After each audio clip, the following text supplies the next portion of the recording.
Tuhanlah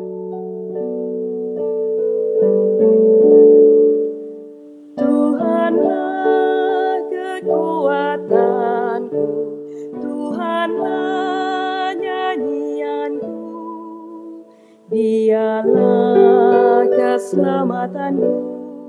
Jikalau Dia di pihakku, terhadap siapakah ku gentar?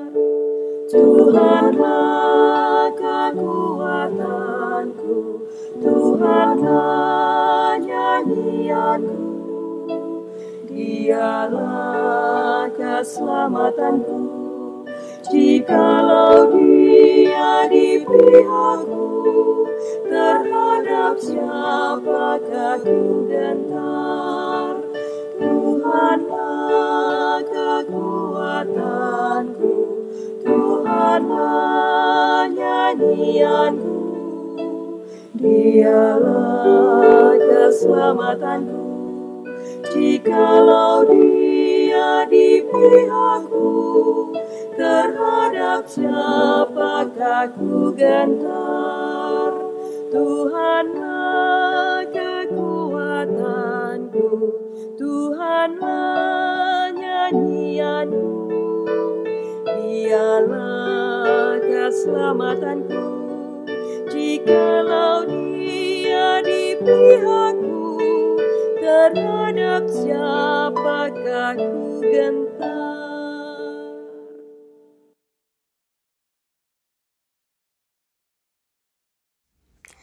Mazmur 105 ayat 1-3.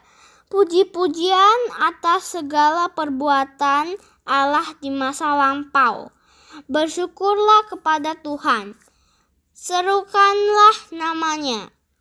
Perkenalkanlah perbuatannya di antara bangsa-bangsa.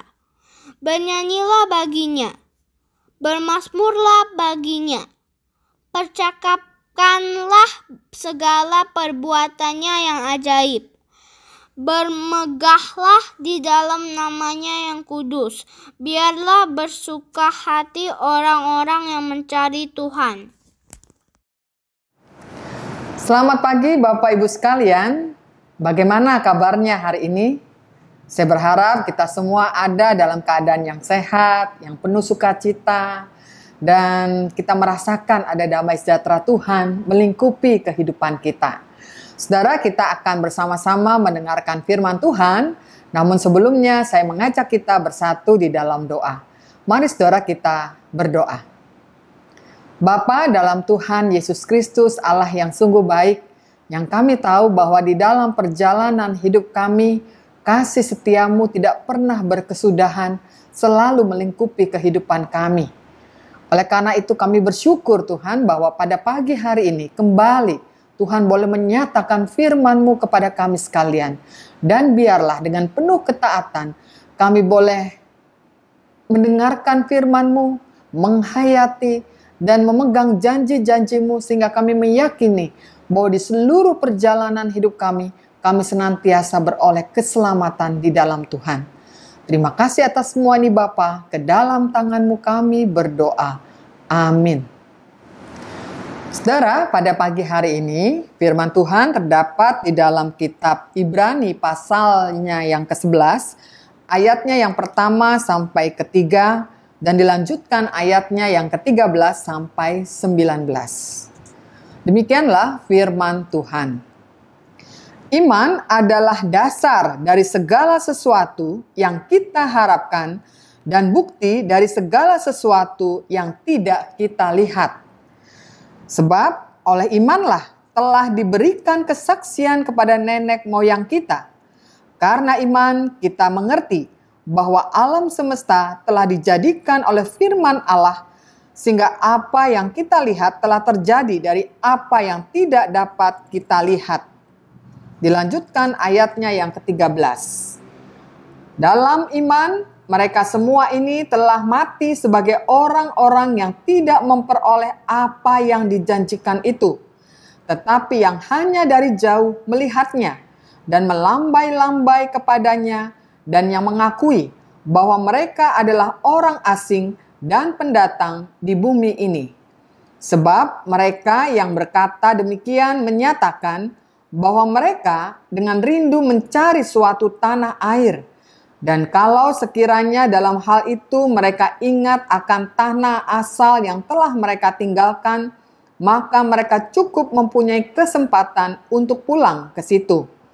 Tetapi sekarang mereka merindukan tanah air yang lebih baik, yaitu satu tanah air sorgawi.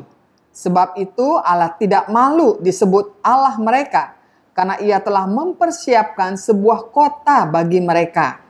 Karena iman, maka Abraham tatkala ia dicobai mempersembahkan Ishak, ia yang telah menerima janji itu rela mempersembahkan anaknya yang tunggal. Walaupun kepadanya telah dikatakan, keturunan yang berasal dari Ishaklah yang akan disebut keturunanmu. Karena ia berpikir bahwa Allah berkuasa membangkitkan orang-orang sekalipun dari antara orang-orang mati, dan dari sana ia seakan-akan telah menerimanya kembali. Saudara, sampai demikian pembacaan kita. Tentu yang berbahagia adalah kita yang mendengarkan firman Tuhan serta memeliharanya. Bapak Ibu sekalian, tema doa pagi online ini adalah rasa aman di dalam Tuhan. Saudara, berbicara tentang rasa aman, pasti kita semua ingin dong, ya, hidup kita itu ada di dalam keadaan aman. Saudara dan saya pasti merindukan rasa aman itu. Nah, saudara, kita tahu bahwa rasa aman itu bisa kita dapatkan ketika kita berusaha melindungi diri kita dari berbagai macam ancaman-ancaman yang ada. Saya melihatnya ada dua ancaman nih, Bapak Ibu. Ancaman yang pertama itu bisa datang dari luar diri kita, tetapi juga ancaman yang kedua berasal dari dalam diri kita. Yang berasal dari luar diri kita, misalnya tidak usah jauh-jauh. Kita bicara tentang virus sekarang ini, kita diingatkan agar kita memakai masker, kita pakai face shield, kita mencuci tangan, kita juga menjaga jarak, dan lain-lain yang terkait dengan protokol kesehatan. Itu supaya kita ada dalam keadaan aman dari virus. Atau ketika seseorang ingin merasa aman dari keamanan lingkungan. Orang akan misalnya membangun mungkin ya tembok yang tinggi barangkali, pagar yang tinggi, atau juga menyiapkan dari gembok yang kecil sampai mungkin sekarang ini sudah ada yang canggih yang namanya smart house gitu ya. Bagaimana rumah-rumah yang mewah-mewah itu kadang-kadang ya dipasang alat keamanan semacam itu. Itu semua untuk mendatangkan keamanan dari ancaman dari luar diri kita. Nah, bagaimana dengan yang ada di dalam diri kita? Saudara, kita ini seringkali ada di dalam posisi yang namanya insecure. Satu situasi yang kurang percaya diri dan kadang-kadang mengarah ke rendah diri. Kita merasa kurang percaya diri berhadapan dengan orang-orang lain. Oleh karena itu, kadang-kadang untuk memenuhi rasa aman yang di dalam diri kita ada rasa insecure itu, kita biasanya memenuhi rasa aman itu dengan misalnya dengan kekayaan kita atau dengan uang kita, dengan harta benda kita, dengan prestasi-prestasi kita, atau juga dengan terkait dengan berbagai hal yang kita upayakan agar kita nampak baik dalam pandangan mata orang. Nah, saudara, pertanyaannya kemudian, apakah semua itu mendatangkan rasa aman? Tentu saudara-saudara saya akan katakan, ya, itu bisa mendatangkan rasa aman. Tapi apakah hal itu merupakan rasa aman yang sejati? Nah, itu lain lagi. Tentu kita akan mendapatkan rasa aman, tapi sifatnya hanya sementara saja.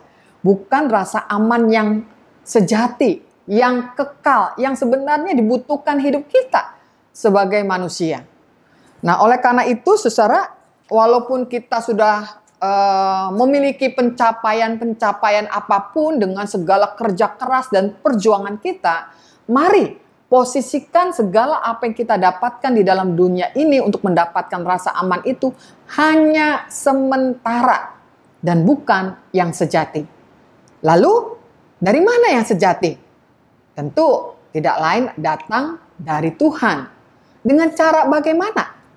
Dengan cara beriman. Sebab kalau kita membiarkan diri kita pada rasa aman yang sementara, ini menarik nih, apa yang dinyatakan di dalam Yeremia 2 ayat ke-13 yang mengatakan, sebab 2 kali umatku berbuat jahat, mereka meninggalkan aku, sumber air yang hidup, untuk menggali kolam bagi mereka sendiri, yakni kolam yang bocor, yang tidak dapat menahan air.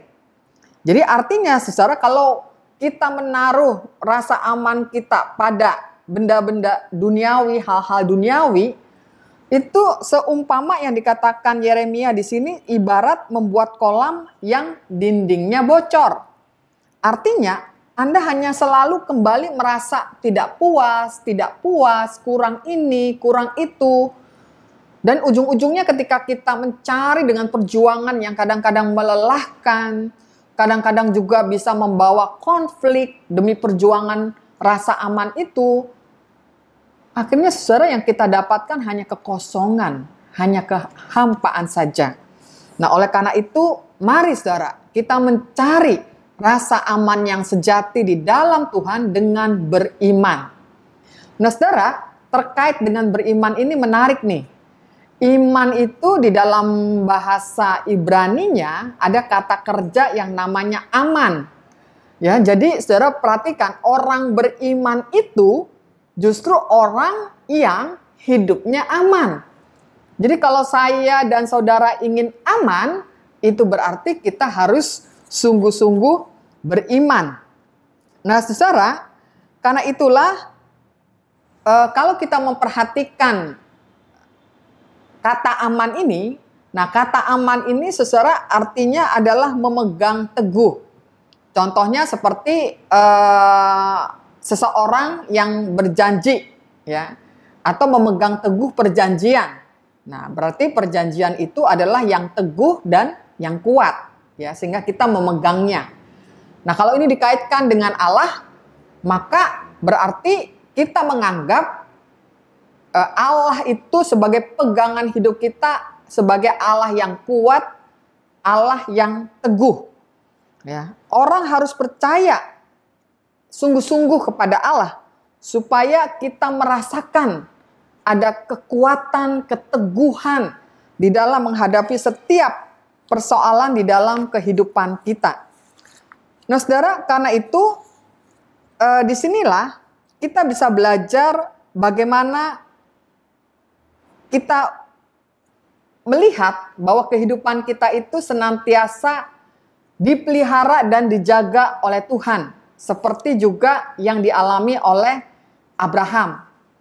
Saudara tahu bahwa Abraham dan Sarah itu juga mengalami masa-masa yang sulit dalam kehidupan mereka. Ketika mereka belum mempunyai anak, begitu ya. Tapi ternyata mereka memegang janji Tuhan yang teguh, janji Tuhan yang kuat, agar mereka melihat bahwa di dalam iman kepada Tuhanlah mereka mendapatkan sesuatu, yaitu keamanan itu.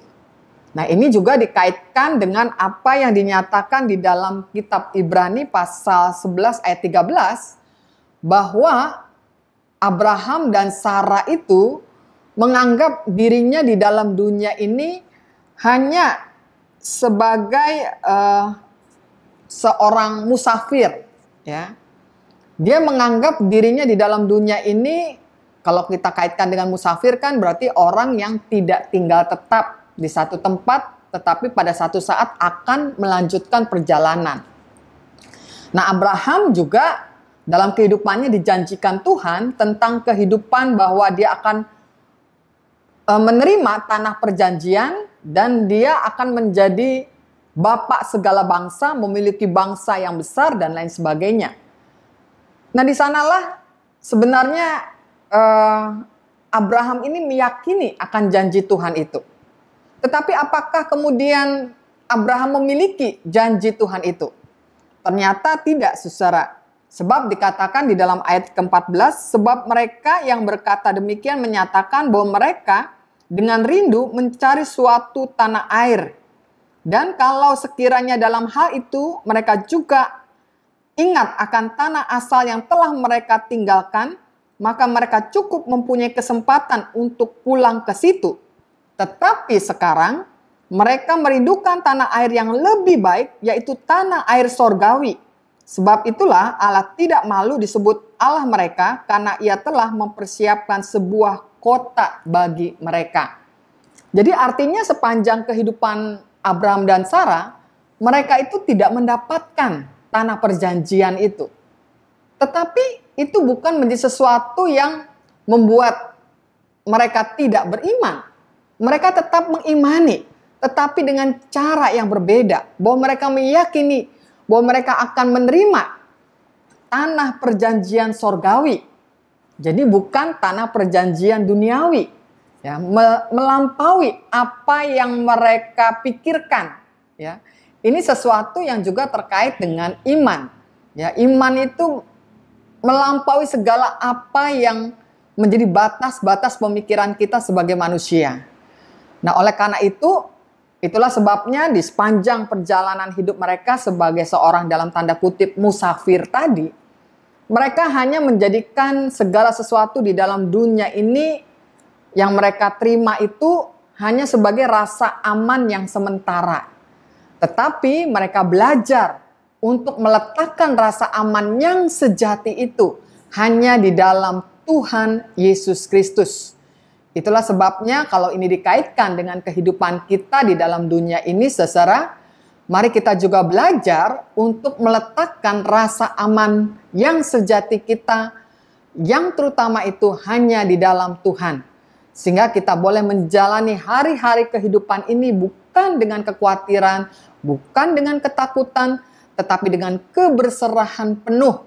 Sampai keberserahan penuh itu nyata. Bukan saja keberserahan penuh ketika kita bisa memberi apa yang kita berikan kepada Tuhan atau sesama dengan apa yang kita miliki di dalam dunia, tetapi pada ujungnya kita juga mampu memberserahkan diri kita sepenuhnya, nyawa kita, jiwa kita hanya ke dalam tangan Tuhan, karena kita yakin bahwa Allah sudah memberikan suatu tanah perjanjian sorgawi, suatu kehidupan kekal di dalam Tuhan Yesus Kristus. Amin. Saudara, mari kita berdoa. Bapa di dalam surga, kami mengucap syukur untuk penyertaan Tuhan di dalam kehidupan jemaat kami. Kami berdoa untuk saudara kami yang bertambah usia, biarlah di dalam perjalanan hidup mereka ada sukacita, dan mereka boleh dituntun Tuhan di dalam hikmat-Mu. Kami juga berdoa untuk saudara kami yang merencanakan pernikahan, biarlah segala sesuatu yang boleh mereka persiapkan Tuhan, semuanya itu boleh membangun cinta kasih di antara mereka berdua. Dan kami teringat juga Tuhan, ada saudara kami yang sakit, baik di rumah sakit maupun juga di rumah masing-masing. Tuhan, mari datang di dalam pemulihan-Mu. Mari tolong mereka agar mereka pun juga beroleh kesembuhan di dalam Tuhan. Dan bagi keluarga yang menjaga, merawat, Tuhan berikan kekuatan, Tuhan berikan penghiburan kepada mereka.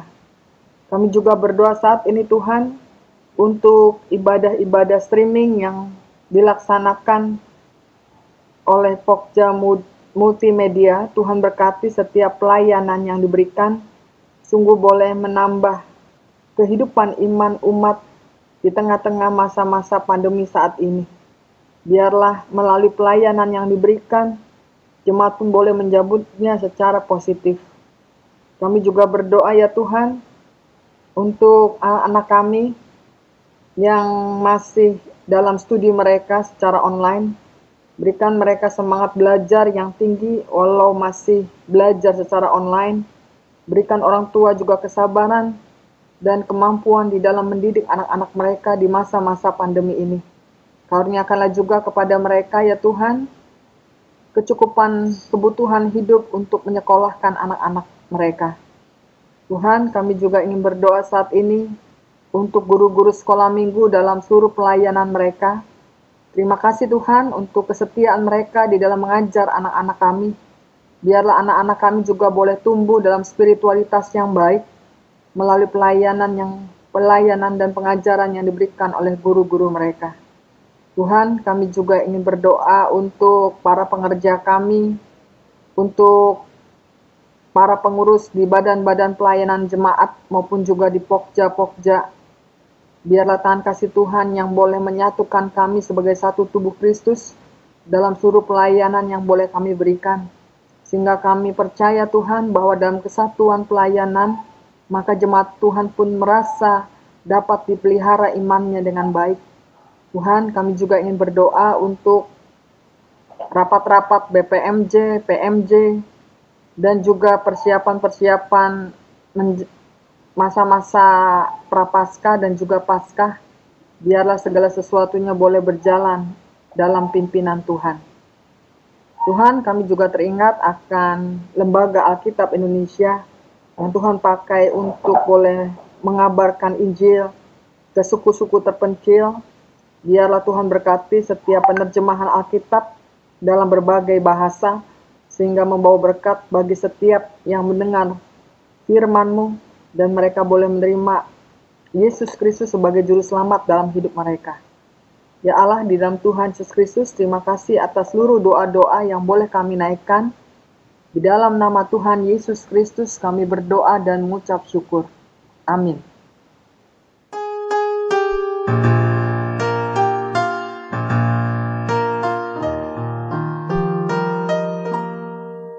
Kasih Tuhan mengiringimu,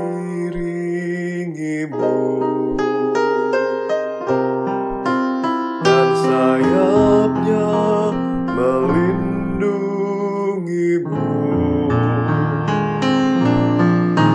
Tangan Tuhan pegang di dalam hidupmu.